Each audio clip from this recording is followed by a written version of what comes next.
To say in this bill, it's been fairly well covered by other speakers. We do support it. We think it's good legislation, and we're pleased to see it progress through this House. Kia ora koutou. The Honourable Nick Smith. Mr Speaker, I want to firstly commend Craig Foss, the Minister in charge of this bill, and the Commerce Select Committee for the good job that they have done with this legislation that is part of this government's broader agenda of providing the right sort of framework for New Zealand to be internationally competitive, to grow and to create jobs. One of the most complex areas of law is around this issue of antitrust legislation that goes back more than 100 years.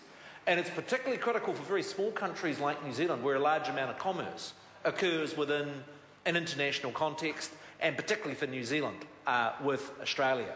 And so where you get a very consistent picture from members of the government is that we see ourselves as international trading nations that's open to New Zealand picking up the opportunities from globalisation, but also wanting to have very clear rules about making sure that that occurs fairly in a competitive way, and this bill is part of that agenda.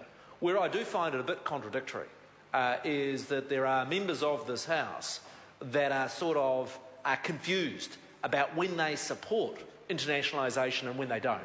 And what you get from this government is a consistent approach of supporting the growth of businesses, supporting clear international rules, and in my view, what comes from this bill in allowing greater cooperation between New Zealand's Commerce Commission and the ACCC in Australia is actually about providing the right sort of framework for business to be able to grow competitively, create jobs, and ensure that this economy is able to match up internationally.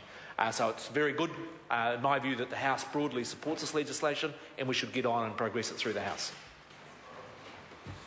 Andrew Williams. Speaker,